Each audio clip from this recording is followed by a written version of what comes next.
ለመላእክቶች ተብሎ በዓልን ማክበር መላእክቶችን ማሰብ እንደ ክርስቲያን እንዴት ነው የምናየው እነዚህ ነገሮች? በዓልን ወስደህ ለእግዚአብሔር መሰጠት ያለበትን እግዚአብሔር መክበር ያለበትን መላእክትን ስታከብር ምትጋጫው ከመጽሐፍ ቅዱስ ጋር። ወዳጆቼ ሆይ እንግዲህ ዛሬ በዓሉን እናድርግ፣ ጌታችን በመካከላችን ተገኝቷልና የመላእክት ሰራዊትም ሁሉ የሚካኤልንና የገብርኤልን በዓል ያከብራሉ። እንደኔ ግን ውስጡ ኖረክ አንግሰክ ቅዳሴ ገብተክ ቆርበህ ዘምረክ አገልግለ ላለ ሰው እንዴት ተዋሸኛለህ? ምን ብዬ እንደምዘምር እኮ አውቃለሁ። ወንጌል መገለጥ ነው። ሰው ወንጌል ሲበራለት ወይንም ደግሞ ወደዚህ መጽሐፍ ቅዱስ ሲቀርብ እንደዚህ አይነትን ሐሳቦች አይደለም ለመቀበል ለመስማት ይከብዳሉ። ኃጢያቱ እንደ ባህር አሸዋ እንደ ዱር ሳር ቢበዛም ይሰረይለታል። ተመልከት፣ ምንም ያክል ኃጢያት ቢኖር ምንም ያክል ኃጢያት ብሰራ በሚካኤል ስም የሆነ ነገር ካደረክ አንድ እንጀራ እንኳን ብሰጥ ኃጢያት ምን ይላል? ይሰረይለታል በማለት ይናገራልና ይሄ በመዳን ትምህርታችን ላይ በዳንበት እውነት ላይ የተቀለደ ቀልድ 7540 ነፍሳትን አወጣ ከየት? ከሲኦል። እና እነዚህ ሰዎች ደግሞ ከሲኦል የወጡ ሰዎች ያልተጠመቁ ሰዎች ናቸው። በቁራሽ እንጀራ ለመዳን ሲሞከርና ክርስቶስ እኛን ለማዳን የሄደበትን ርቀት በነገራችሁ ላይ ይህን ነገር ሚካኤል ራሱ የሚያውቀው እውነት ነው አይደል? ሚካኤል ራሱ ዛሬ የሚደረገውን ክብረ በዓል አይቀበለውም። ስለዚህ ድርሳነ ሚካኤል መጽሐፍ ቅዱስን የሚቃወም መጽሐፍ ነው።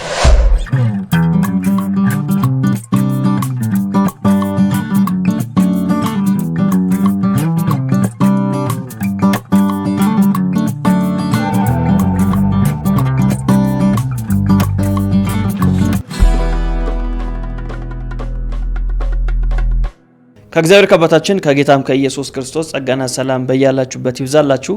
ከገድላት አንደበት የተሰኘውን መርሃ ግብራችንን ነው ጀምረናል። በዚህ መርሃ ግብር ላይ እንደሚታወቀው አዋልድ መጻሕፍት የሚባሉትን ገድላት፣ ድርሳናትን፣ የታምራት መጻሕፍትን የምንፈትሽበት መርሃ ግብራችን ነው።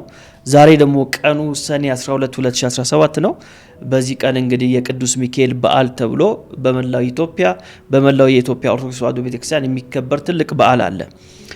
እንደሚታወቀው እንግዲህ በኢትዮጵያ ኦርቶዶክስ ተዋሕዶ ቤተክርስቲያን 3 የግዝት በዓላቶች አሉ። አንደኛው ባለወልድ የሚባለው በ29 ነው። ሁለተኛው ደግሞ የማርያም እረፍት ተብሎ የሚታወቀው በ21 ነው። ሶስተኛው ደግሞ የሚካኤል በዓል ተብሎ የሚታወቀው ይሄኛው በ12 ነው። ስለዚህ እነዚህ 3ቱ የግዝት በዓላቶች ይባላሉ። በየወሩ እነዚህ 3ቱም በዓላቶች ሰዎች ሲያከብሩ ስራ ሳይሰሩ ምንም ነገር ሳያደርጉ እንዲያከብሩ የግዝት በዓላት እንዲሆኑ የኢትዮጵያ ኦርቶዶክስ ተዋሕዶ ቤተክርስቲያን እንግዲህ ወስናለች ማለት ነው። የሰንበታት ቀናቶች እንዳሉ ሆኖ ስለዚህ ይሄ በዓል በጣም ትልቅ በዓል ነው። በኦርቶዶክስ ቤተክርስቲያን አማኞች ዘንድ የሚወደድ የሚከበር እንዳልኳችሁ ደግሞ የግዝት በዓል ነውና ብዙ ሰዎች ስራን አይሰሩም በዚህ ጊዜ። ስለዚህ እነዚህን በተመለከተ በተለይም የዛሬውን ቀን በተመለከተ ከወንድሜ ከነባ ጋራ አጭር ቆይታ እናደርጋለን። እስከ መርሃ ግብራችን ፍጻሜ ድረስ ከኛ ጋር ትቆዩ ዘንድ የአክብሮት ግብዣችን ነው።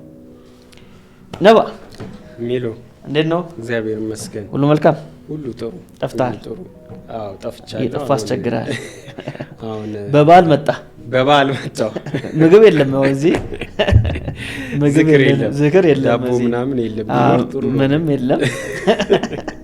ተሸውደን የመጣው ያለ መስሎ እንደ ድሮ መስሎ ምንም የለም። እዚህ የቃሉ ገበታ ነው ያለው። ደስ ይላል። እሱ እንበላለን። እንግዲህ መግቢያ ላይ እንደተናገርኩት ዛሬ እንግዲህ የሚከበረው አንዱ በዓል የግዝት በዓል ነው። ወር በገባ በ12 የግዝት በዓል ነው። አሁን ደግሞ የዛሬው ደግሞ የዓመት ነው።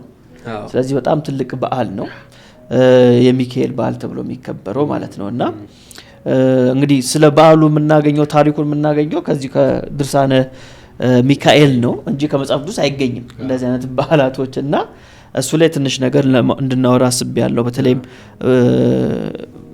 ለመላእክቶች ተብሎ በዓልን ማክበር መላእክቶችን ማሰብ እንደ ክርስቲያን እንደ መግቢያ ክልሱ ላይ ብናወራ እንደ ክርስቲያን እንዴት ነው የምናየው እነዚህ ነገሮች? ዛሬ ሚካኤል ነው ብለን እንድናከብር መጽሐፍ ቅዱሳችን ያዛል ወይ? በነገር ላይ እዚህ ድርሳነ ሚካኤል ላይ የሚናገረው አንድ ሐሳብ ምንድነው? መላእክቶች ሳይቀሩ ይህን በዓል ያከብራሉ ይላል።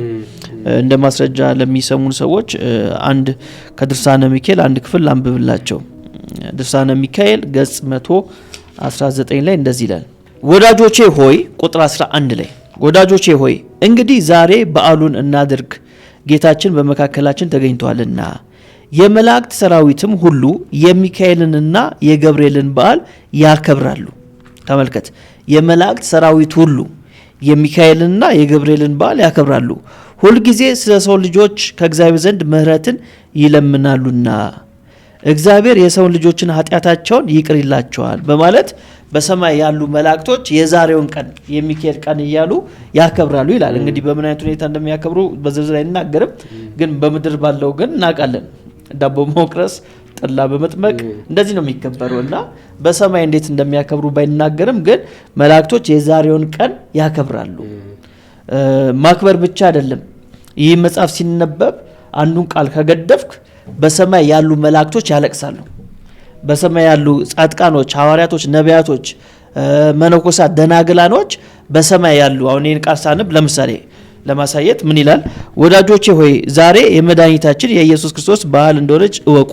እቺውንም ክርስቲያን የሚያርፉባት ሰንበት ናት።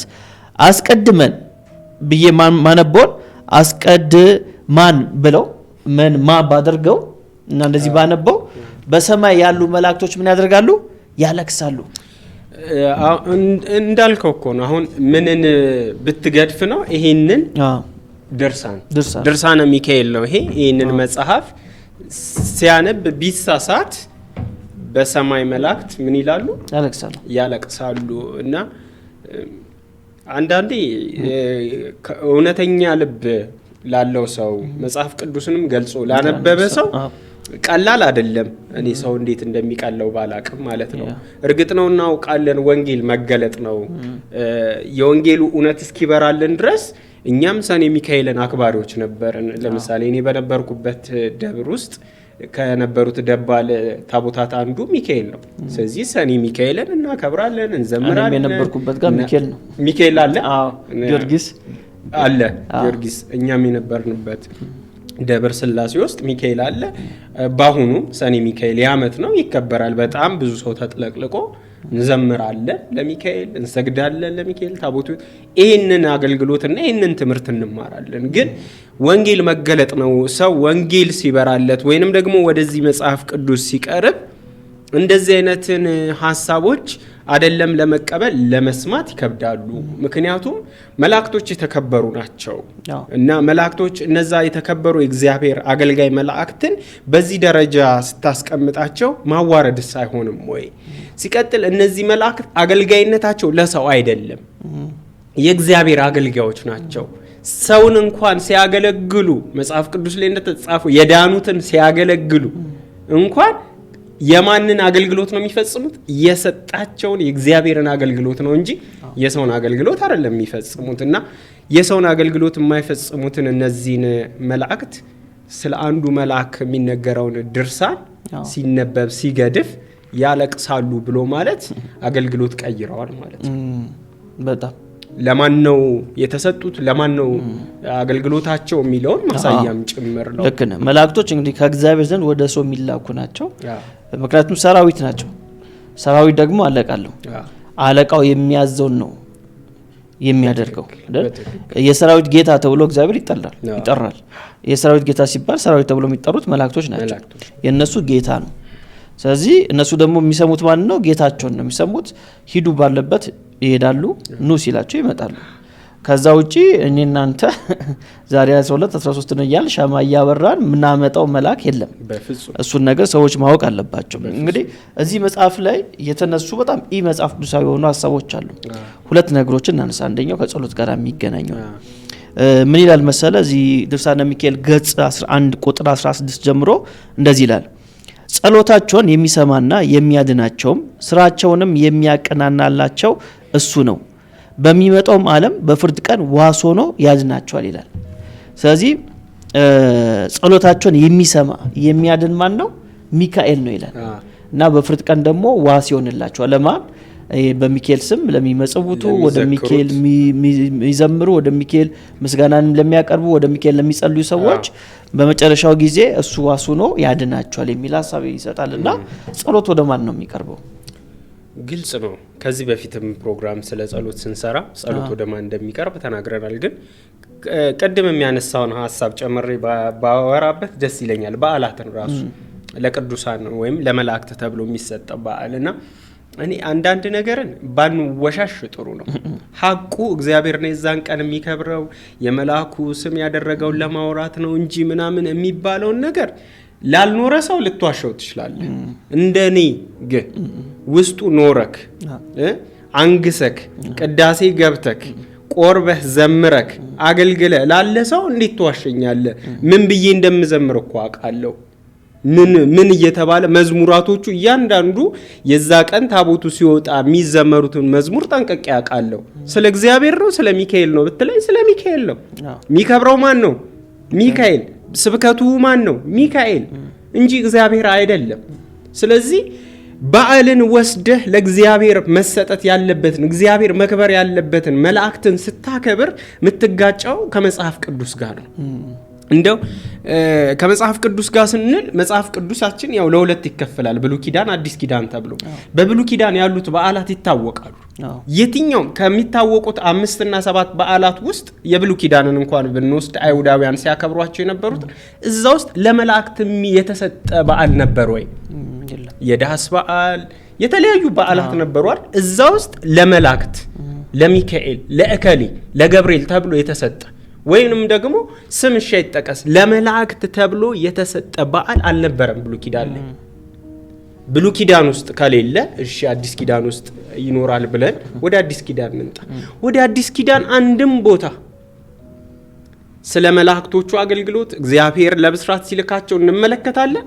ግን በዓል ያደረገና መልአክ ያከበረ የትኛውም አገልጋይ አላየንም።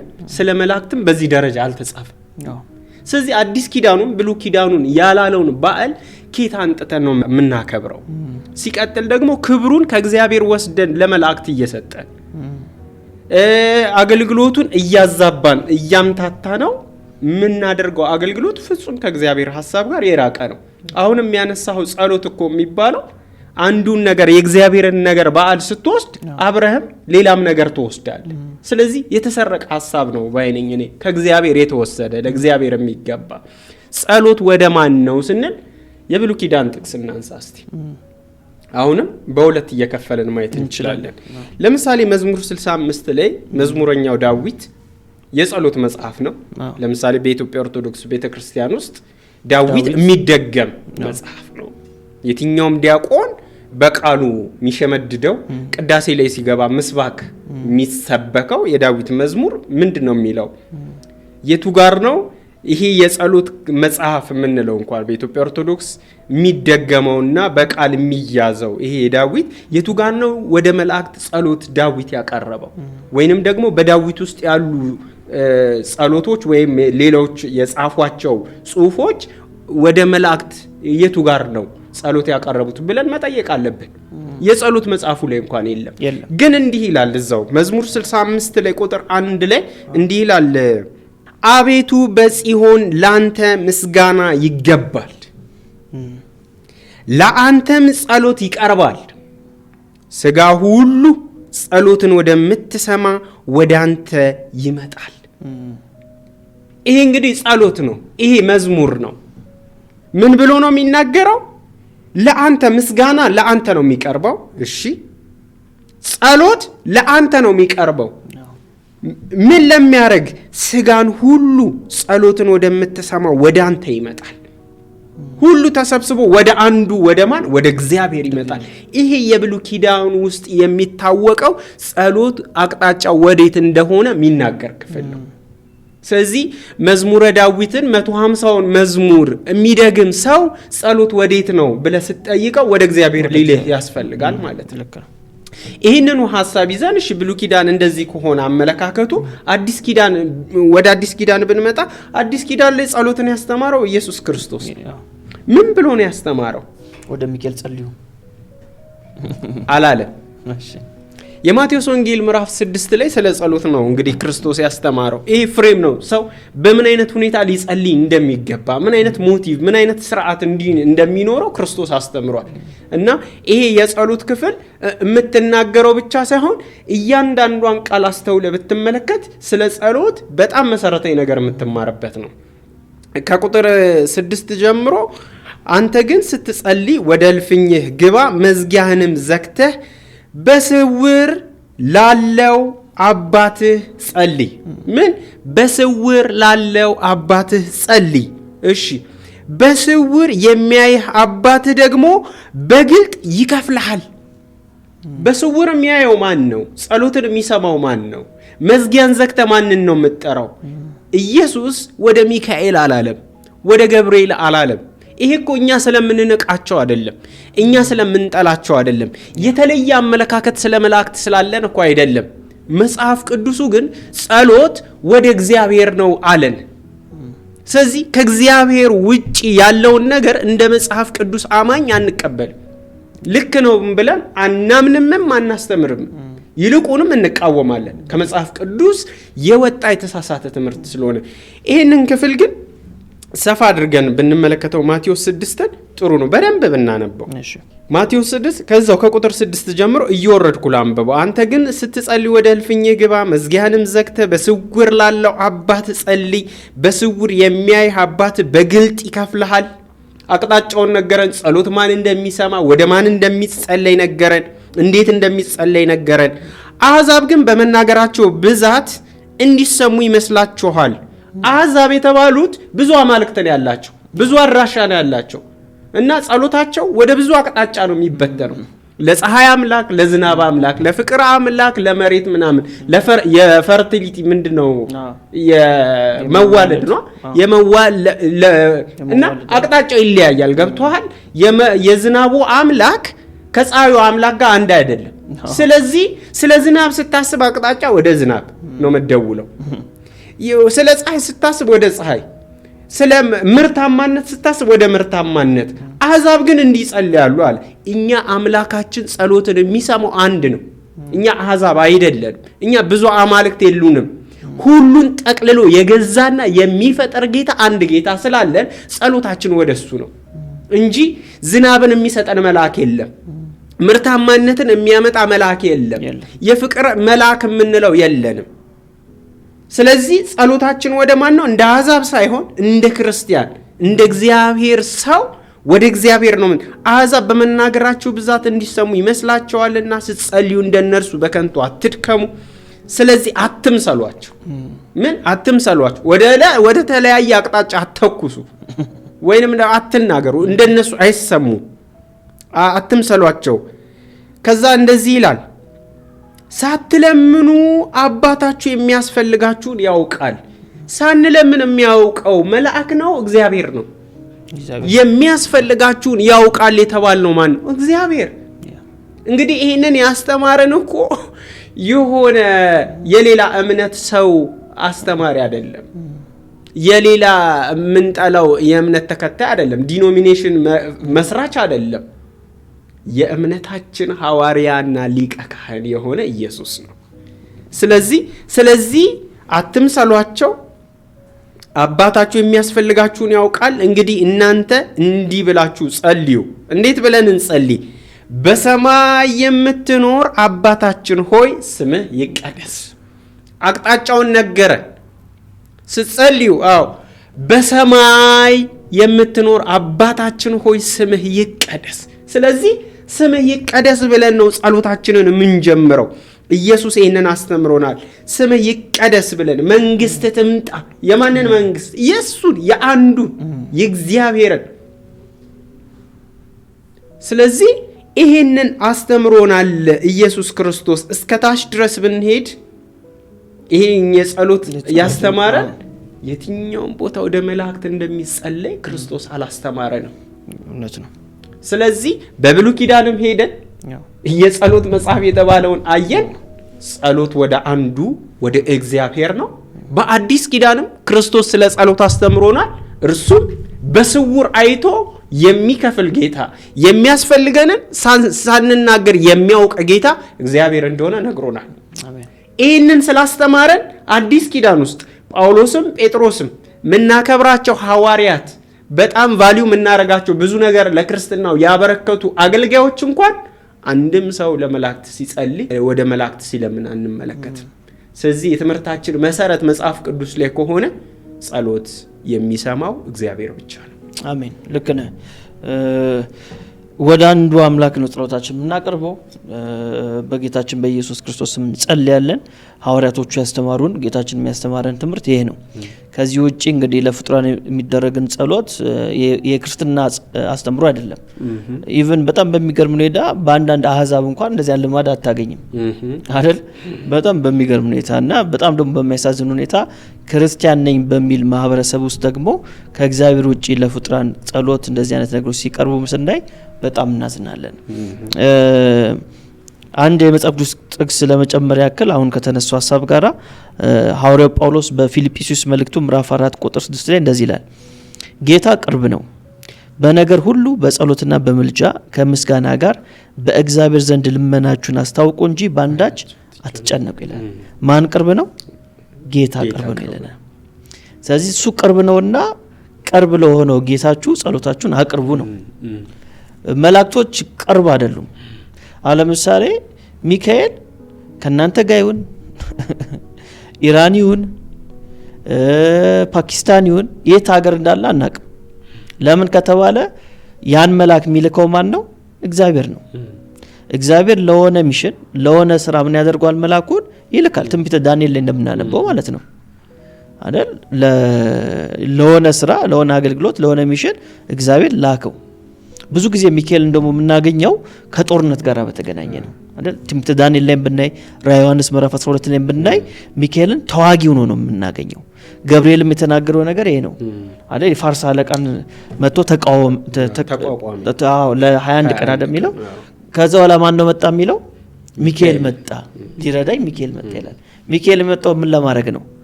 ለማገዝ ነው፣ ለመርዳት ነው። ምኑን? ውጊያውን ማለት ነው። እና ከውጊያ ጋር ተገናኝቶ ብዙ ጊዜ የሚላክ መልአክ እንደሆነ እናውቃለን። ወደፊትም ሚካኤል ከእስራኤላውያኖች ጋር በተገናኘ ለማገዝ እንደሚላክ ትንቢተ ዳንኤል ላይ ይነግረናል። ከዛ ውጪ ሚካኤልን በጠላ ልንጠራው አንችልም። አሁን በጣም ብዙ ሰው የሚያስበው እንደዛ ዳቦ በመቁረስ ሚካኤል ተታሎ የሚመጣ ቢመስላቸው ሰዎች አሉ። እና በእኛ ዳቦና በእኛ ጠላ ሚካኤል አይታለልም፣ አያመጣውም። የሆነ አንዳንዴ በጎረቤት ናም ስታልፍ የሆነ የዶሮ ወጥ ናም ሲሸት እንዴ ምናምን ነገር እንደምትል አይደለም። ሚካኤል የሆነ ጠላ ሲሸተው የሚመጣ መልአክ አይደለም። እግዚአብሔር ሲልከው ብቻ አቤት ብሎ ነው የሚመጣው። መጽሐፍ ቅዱሳችን ጌታ ቅርብ ነው፣ በነገር ሁሉ በጸሎትና በምልጃ ከምስጋና ጋር በእግዚአብሔር ዘንድ ነው የተባለው። ልመናችሁን አስታውቁ እንጂ ባንዳች አትጨነቁ ይላል። በዚህ የኔ መጽሐፍ ቅዱስ ክፍል ተቃራኒ ሆኖ ግን ድርሳነ ሚካኤል ቆሟል። ለምሳሌ ድርሳነ ሚካኤል ገጽ 14 ቁጥር 29 ላይ እንደዚህ ይላል፣ በችግራችን ጊዜ ከእርሱ ዘንድ እርዳታ ስንፈልግ በትጋት በምስጋናና በልመና ወደ እርሱ እናጋጥ ይላል። ተመልከቱ፣ ሐዋርያ ጳውሎስ ምንድነው ያለን? በጸሎት በምልጃ ከምስጋና ጋር ወደ ማን? ወደ እግዚአብሔር። ድርሳነ ሚካኤልስ ምን ይለናል?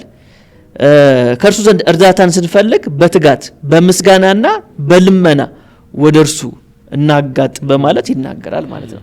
ስለዚህ ድርሳነ ሚካኤል መጽሐፍ ቅዱስን የሚቃወም መጽሐፍ ነው፣ ክርስትናን የሚቃወም መጽሐፍ ነው። እንደዚህ አይነት ማስረጃዎችን ማየት እንችላለን።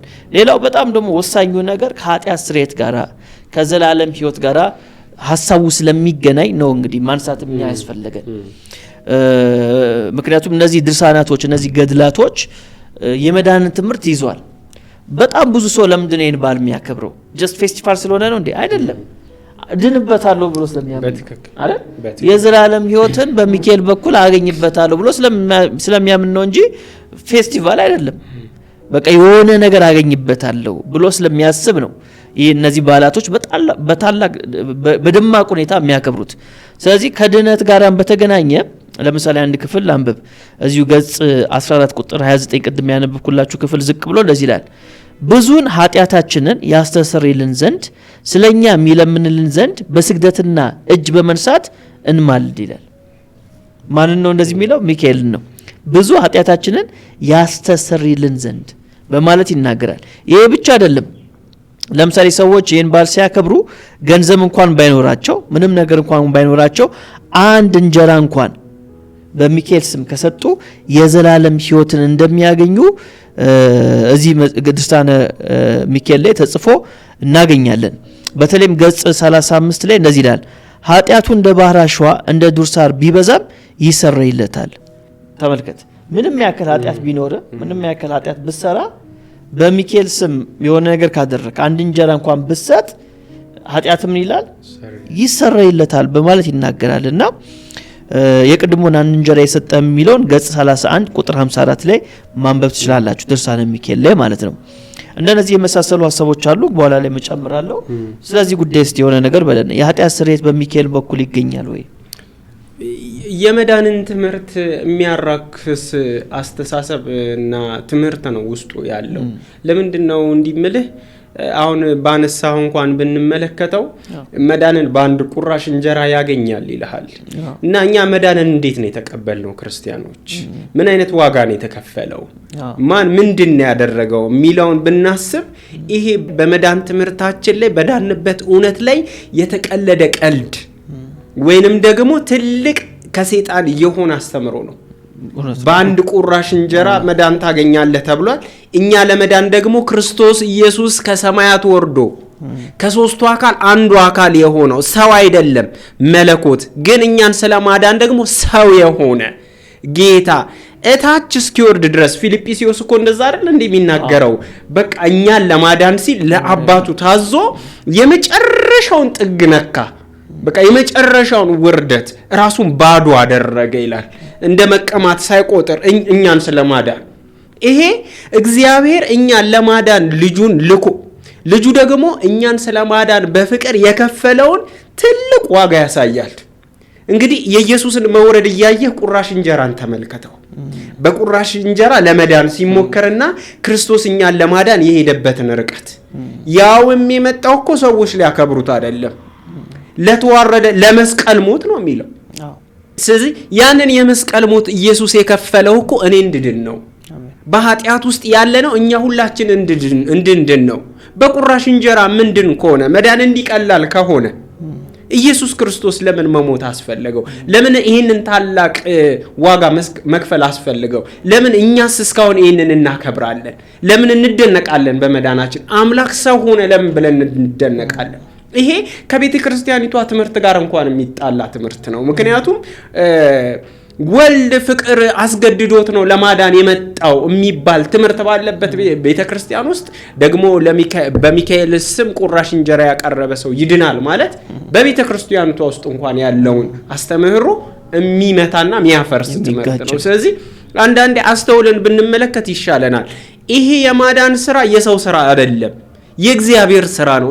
ሰው የሰራውን እንኳን ያከብራል። እግዚአብሔር የሰራው ላይ እንደዚህ ብንቀልድ ዋጋችን በጣም ይከብድብናል። እና ይሄንን ደግሞ የተሳሳተ አስተምሮ በዚህ ደረጃ አቅርበን ስናበቃ ብዙዎችን ስናሳስት፣ ግን መጽሐፍ ቅዱሳችን ይሄ የተከፈለ ክፍያ እኮ ቀልድ አይደለም፣ ዛሬ አይደለም። እኛ ለመዳናችን ቁራሽ ሰተን አይደለም ሜዳን ነው የተቆረሰ አለ፣ የደም አለ። ስለኛ አጥንቶቹ 1 2 3 ተብለው የተቆጠሩ አሉ። በህማም ውስጥ ያለፈ አለ፣ የተናቀ የተሰደበ እናየው ዘንድ ያልቻለው ከቁስሉ የተነሳ። ስለዚህ ሰው ሁሉ አይቶት የማይታገሰው ፊቱን የሚያዞርበት የተናቀ የህማም ሰው የተባለ አንድያ የእግዚአብሔር ልጅ ኢየሱስ ክርስቶስ እኮ አለ። ያ መስቀል ላይ ዋጋ የከፈለውን ኢየሱስን ወዲህ ዞር አድርገን ነው በእንጀራ መዳንን የምንቀይረው። መጽሐፍ ቅዱሳችን ይሄንን ያስተምረናል ወይ? ይሄ እኮ ሩቅ አይደለም። የመጽሐፍ ቅዱስ እንዴት እንደዳንን ትምህርት ግልጽና ፊት ለፊት ያለ ነገር ነው። እና አስቀድሞ በነቢያቱ ስለዚህ መዳን መንገድ እንኳን ሲነገር ድንገተኛ እንዳልሆነ ይናገራል። ለምሳሌ የሉቃስ ወንጌል ምዕራፍ 3 ቁጥር 3 ጀምሮ ብንመለከት ምን ይላል? በነቢዩ በኢሳይያስ ቃል መጽሐፍ የጌታ መንገድ አዘጋጁ፣ ጥርጊያውን አቅኑ እያለ በምድረ በዳ የሚጮህ ሰው ድምጽ አዘቅቱ ሁሉ ይሙላ፣ ተራራውም ኮረብታውም ሁሉ ዝቅ ይበል፣ ጠማማውም የቀና መንገድ ይሁን፣ ሸካራውም መንገድ ትክክል ይሁን፣ ስጋም የለበሰ ሁሉ የእግዚአብሔርን ማዳን ይይ ተብሎ እንደተጻፈ ለኃጢአት ስርየት የንስሐን ጥምቀት እየሰበከ በዮርዳኖስ ወዳለችው አገር ሁሉ መጣ ይላል። ስለ ዮሐንስ ነው የሚናገረው። ግን የማንን ማዳን? የዮሐንስን እኮ አይደለም፣ የእግዚአብሔርን ማዳን ይላል። ስለዚህ በቃ ማዳን የማን ነው? የእግዚአብሔር ነው። ለዛ ነው ዮሐንስ እኮ ኢየሱስ ሲመጣ መንፈስ ቅዱስ ሲገልጥለት እዛ የዮሐንስ ወንጌል ምዕራፍ 1 ቁጥር 29 ላይ እነሆ የእግዚአብሔር በግ አለ፣ የዓለሙን ኃጢአት የሚያስተሰርይ የእግዚአብሔር በግ ብሎ ተናገረ። ስለዚህ እንደ በግ የሚታረድ ዋጋ የሚከፍል መዳናችንን የሚሰጠን ኢየሱስ አለ እያለ ነው። እዚህ ጋር ደግሞ የሚነግረን ሌላ ታሪክ ይነግረናል። እና ስለ መላእክቱም ቢሆን የዕብራውያን ጸሐፊ ከምዕራፍ 1 ጀምሮ መላእክት ምን አይነት ናቸው ምንድን ናቸው የሚለውን በደንብ አብራርቶ ይነግረናል። በቃ መዳን ስላላቸው ለማገዝ የሚላኩ መንፈሳዊያን አገልጋዮች ናቸው ይልና ስለ ኢየሱስ ግን መላእክቱ እንኳን ይሰግዱለታል፣ መላእክቱ እንኳን ይንበረከኩለታል። ወደ ምድር ሲገባ እሱ አዳኝ ነው እያለ በደንብ ስለ ማዳናችን ይናገራልና ዕብራውያን ምዕራፍ 2 ቁጥር 10 እና እስከ 12 ባለው ውስጥ አንድ ነገር ይናገራል። ብዙ ልጆችን ወደ ክብር ሲያመጣ የመዳናቸውንም ራስ በመከራ ይፈጽም ዘንድ ከእርሱ የተነሳ ሁሉ በእርሱ ሁሉ ለሆነው ለእርሱ ተገብቶታልና የሚቀድሰውና የሚቀደሱት ሁሉ ከአንድ ናቸው ይላል። ስለዚህ በመከራ መዳናችንን የፈጸመው ሁላችን እንቀደስና እንድን ዘንድ ዋጋ የከፈለው ኢየሱስ ነው። መጽሐፍ ቅዱሳችን የሚነግረን ይሄን ነው እንጂ ስለ መላእክት ይሄንን አያስተምረንም። እና ይሄ በመዳናችን እውነት ላይ ያነጣጠረ ውሸት ነው። በቃ እነ ጳውሎስ ይሄን ትምህርት ይታገሱታል ወይ ብለን ልንጠይቅ ያስፈልጋል። አዎ ልክ ነው በጣም ራሱ ጌታችን ኢየሱስም በዚህ በሉቃስ ወንጌል ምዕራፍ 24 ከቁጥር 46 ጀምሮ እንደዚህ ይላል። እንዲህም አላቸው፣ ክርስቶስ መከራ ይቀበላል፣ በሶስተኛውም ቀን ከሙታን ይነሳል፣ በስሙም ንስሐና የኃጢአት ስርየት ከኢየሩሳሌም ጀምሮ በአሕዛብ ሁሉ ይሰበካል ተብሎ እንዲሁ ተጽፏል፣ እናንተም ለዚህ ምስክሮች ናችሁ ይላል። ስለዚህ አስቀድሞ በነቢያትም ዘንድ ሲነገር የነበረው የኃጢአት ስርየት የሚገኘው በስሙ የሚል እንደሆነ ጌታችን ኢየሱስ ክርስቶስ ፍጻሜ ማግኘቱን ይናገራል። ከዛ ምንድነው ለዚህ ምንድናችሁ ምስክሮቼ ናችሁ ይልና የሐዋርያት ሥራ ምዕራፍ 10 ላይ ሐዋርያው ጴጥሮስ ይህን ቃል በመጥቀስ ሲያጸናው ሲሰብከው እናገኛለን ማለት ነው። ስለዚህ እኛ ምስክሮች ነን። የኢየሱስ ምስክሮች ነን፣ የሚካኤል አይደለን፣ የኢየሱስ ምስክሮች ነን። ስለዚህ የኢየሱስ ምስክሮች ስለሆነን ምን መሰክረው ነገር ምንድነው? የኃጢአት ስርየት የሚገኘው በኢየሱስ ክርስቶስ ስም ነው። በነገራችሁ ላይ ይህን ነገር ሚካኤል ራሱ የሚያውቀው እውነት ነው አይደል? ሚካኤል ራሱ ዛሬ የሚደረገውን ክብረ በዓል አይቀበለውም፣ በታምር አይቀበለው። ከተቀበለውማ የዲያብሎስ ጓደኛ ይሆናል፣ የወደቀ መልአክ ነው የሚሆነው። ስለዚህ ሚካኤል ደግሞ የወደቀ መልአክ መሆን አይፈልግም። ስለዚህ ዛሬ ላይ የሚከበረው የሚበረው ጧፍ፣ በሚካኤል ስም የሚደረገውን ጸሎት፣ በሚካኤል ስም የሚጠመቀውን ጠላ፣ እነዚህ ነገሮች ጠቅላላ ሚካኤል አያውቃቸውም፣ አይቀበላቸውም። የይሁዳ መልእክት ላይ ስናነብ የይሁዳ መልእክት አንድ ምዕራፍ ነው ያለው። እዛ መልእክት ላይ ስናነብ ሚካኤል ከዲያብሎስ ጋራ ስለ ሙሴ ስጋ ሲከራከር ምንድነው ያለው? ጌታ ይገስጽን ያለው። ተመልከቱ፣ ጌታ ይገስጽን ያለው። ሚካኤል ራሱ የሚጠቀመው የጌታን ስም ነው። ስለዚህ ሚካኤል ራሱ የጌታን ስም የሚጠቀም ሆኖ ሳለ እኛ እንዴት ነው በሚካኤል ስም እንደዚህ እናደርጋለን፣ በሚካኤል ስም የኃጢአት ስርየት እናገኛለን፣ በሚካኤል ስም አጋንንት እናሸንፋለን ብለን የምናስበው? ይህ የማይሆን ነገር ነው። ሚካኤል ራሱ የሚጠቀመው የጌታን ስም ነው። ስለዚህ እኛ የምንጠቀመው የማን ስም ነው? የጌታን ስም ነው። በአጭር ቃል ግን ልንል የምንፈልገው ነገር የመጽሐፍ ቅዱሱ ሚካኤል ከዚህኛው ሚካኤል ጋር አይገናኝም፣ በፍጹም አይገናኝም። የእግዚአብሔር መልአክ ሚካኤል የእግዚአብሔርን ስራ ተጻሮና ተቃውሞ የሚቆም መልአክ አይደለም። እና ስለ መላእክት ስናወራ ይሄ በትክክል የሚካኤል ሐሳብ ነው፣ ሚካኤል ፓርቲሲፔት ወይንም ደግሞ የተሳተፈበት ነገር ነው ልንል አንችልም። መጽሐፍ ቅዱሱ የነገረን ሚካኤል ነው። ሚካኤል ለኛ ይሄኛው ሚካኤል ምን አይነት ሚካኤል ነው መሰለ? እንደዚህ ይላል ገጽ 30 ገጽ 29 ጀምሮ ላንብብላችሁ። ቁጥር 49 ላይ ዳግመኛ በበዓሉ ቀን ቅዱስ ሚካኤል ይመጣና የክብር ባለቤት በሆነ በእግዚአብሔር ፍቃድ ክንፎቹን ወደ ሲኦል ያወርዳል። እንግዲህ አሁን ዛሬ 12 ነው አይደል? ስለዚህ ዛሬ ምንድነው ሚካኤል እያደረገ ያለው? አንዱን ክንፉን ወደ ሲኦል ያስገባል ማለት ነው። ክንፎቹን ወደ ሲኦል ያወርዳል፣ ኃጥአንም ወደ አዲሲቱ ምድር ያወጣቸዋል። ይኸውም የመላእክት አለቃ የሚሆን የቅዱስ ሚካኤል ሰራዊት ይሆናሉ። ይቅርታ የተደረገላቸውና ምሕረት አግኝቶ በአንድ ጊዜ በክንፉ ያወጣቸው ስፍር ቁጥር የሌላቸው እልፍ አላፋት ናቸው። የቅድስት ትንሣኤውን መታሰቢያ በሆነች በከበረች ስለ ሰንበት ክርስቲያን ለችግረኞችና ለድሆች የመጸወቱ ከሲኦል ያወጣቸው የኃጥአን ነፍሳትም እጅግ ብዙ ናቸው ይላል። ስለዚህ ሚካኤል ምንድን ነው የሚያደርገው? ይመጣል፣ አንዱን ክንፉን ወደ ሲኦል ይከታል። ከዛ በኋላ እዛ ሲኦል ክንፉ ላይ ነፍሳቶች ይሆኑና ከዛ በኋላ ከሲኦል ምን ያደርጋቸዋል? ያወጣቸዋል። ይሄ ብቻ አይደለም። ካወጣቸው በኋላ እንግዲህ በሲኦል ውስጥ ማን ነው የሚገባው? ሲኦል ውስጥ ከተባለ የሚገባው ኢአማኝ ነው አይደል? በክርስቶስ ያልሆነ ነው የሚገባው ሲኦል። ስለዚህ እንዴት በክርስቶስ ሳያምኑ ወደ ገነት ይገባሉ የሚል ጥያቄ ስለሚነሳባቸው ለዛ መፍትሄ ሰጡ። ደግሞ ምን ብሎ መሰለ መፍትሄ የሰጡት? ገጽ 321 ላይ በተለይ ያመነ የተጠመቀ ይድናል የሚለውን የማርቆስን ወንጌል እንዴት አድርጎ እንደቀየሩት ላሳይም። ገጽ 321 ላይ እንደዚህ ይላል። እንግዲህ ሚካኤል በጣም ብዙ ነፍሳቶችን ከሲኦል ያወጣል። ገጽ 320 ቁጥር 75 ላይ እንደዚህ ይላል። ከዚህ በኋላ ቅዱስ ሚካኤል እነዚያን አጋንንት ከዚህ ቦታ አካባቢ ዞር በሉ አላቸውና ወደ ሲኦል ገብቶ መፈለግና መበርበር ጀመረ። ታሪኩ ምንድነው? ባጭሩ እዚህ ጋራ አንድ ነፍስ አለች። እቺ አንድ ነፍስ በጣም ኃጢአተኛ የነበረች ነፍስ ነች እና በአንድ ጊዜ ምን አደረገች? እቺ ነፍስ በሚካኤል ስም እንግዲህ ምጽዋትን አደረገች። በሚካኤል ስም ደሆችን አበላች። ከዛች ነፍስ ስትሞት ወይም የሰውዬ ሲሞት አጋንንት መጡ። የዲያብሎስ ወገን የሆኑት መጡና እቺ ነፍስ ለኛ ነች አሉ። ለምን? እቺ ነፍስ ኃጢአተኛ ነች አሉ። ከዛ ሚካኤል ይመጣና ምን ይላል? ሚካኤል ደግሞ አይ እቺ ነፍስ ደግሞ በእኔ ስም ደሃ ብልታለች፣ ምጽዋትን አድርጋለች እና ለእኔ ነው የምትገባኝ አለ። ከዛ እግዚአብሔር 4 አማራጭ ነገራቸው ለሚካኤልና ለዲያብሎስ ማለት ነው።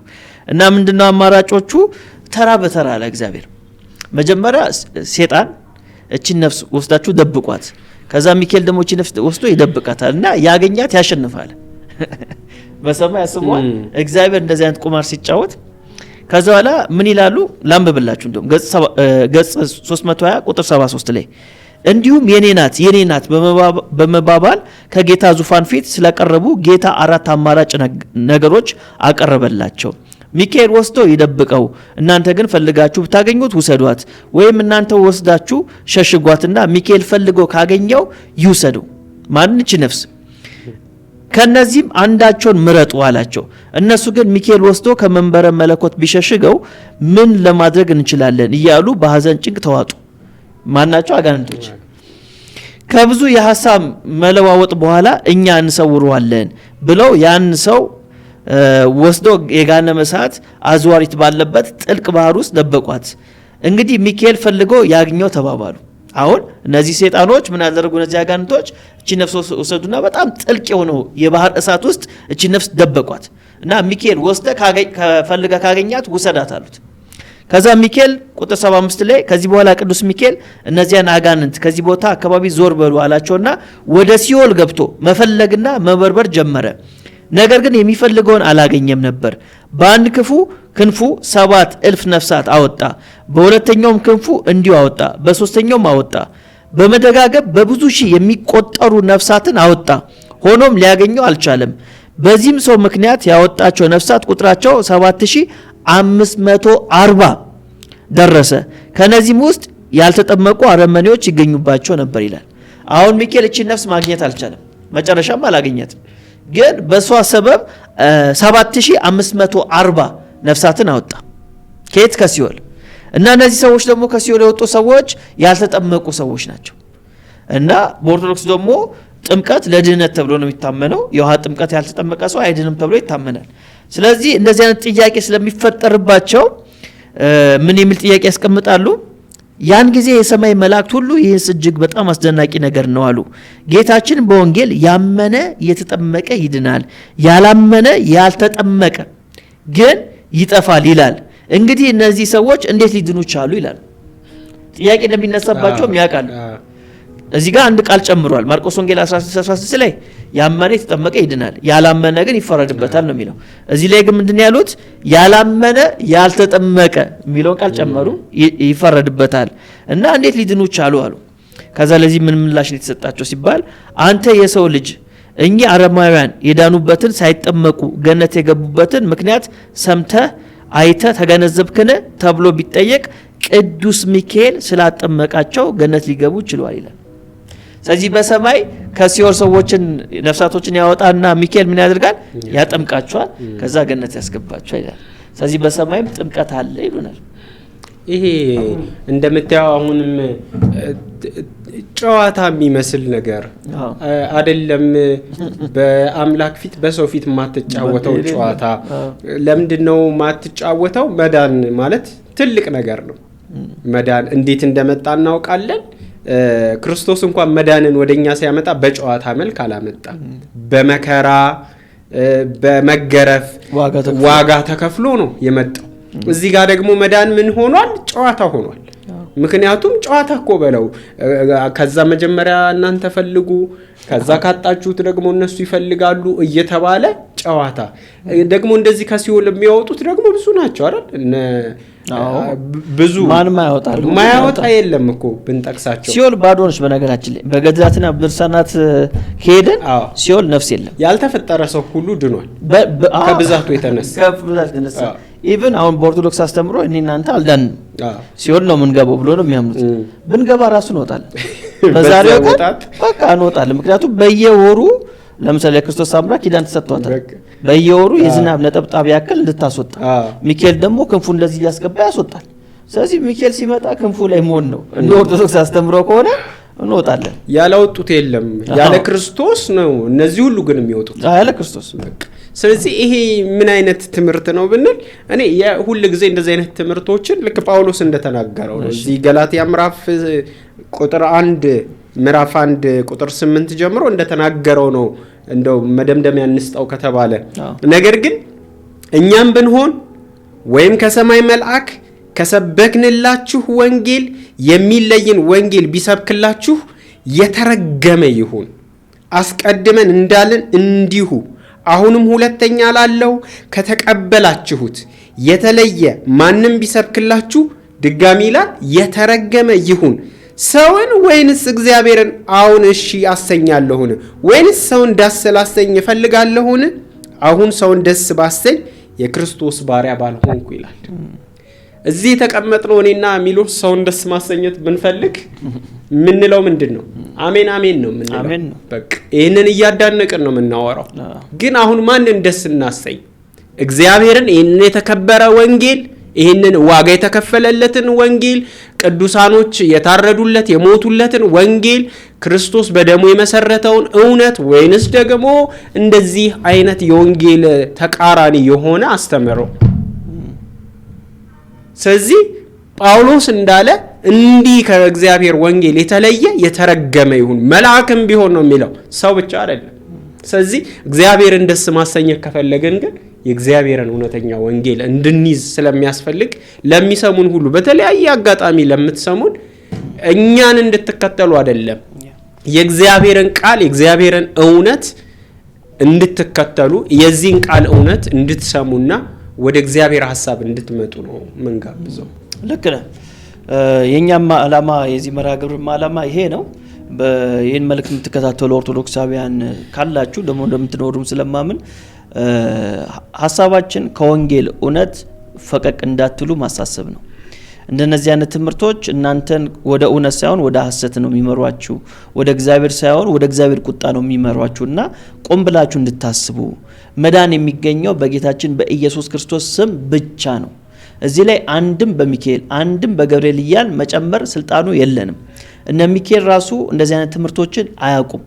ሐዋርያው ጳውሎስ እንዳለው ቅድም በተነበበላችሁ ገላትያ ምዕራፍ 1 ላይ እኛም ብንሆን ያለው የሰማይ መልአክ ከዚህ ወንጌል ውጪ ከሰበከላችሁ የተረገመ ይሁን በማለት ተናግሯል። ስለዚህ እንደነዚህ አይነት ትምህርቶች በሚካኤል አማካይነት የኃጢአት ስርየት ይገኛል፣ ሚካኤል ሰዎችን ከሲኦል ያድናል የሚሉ ትምህርቶች የተረገመ ትምህርት ነው።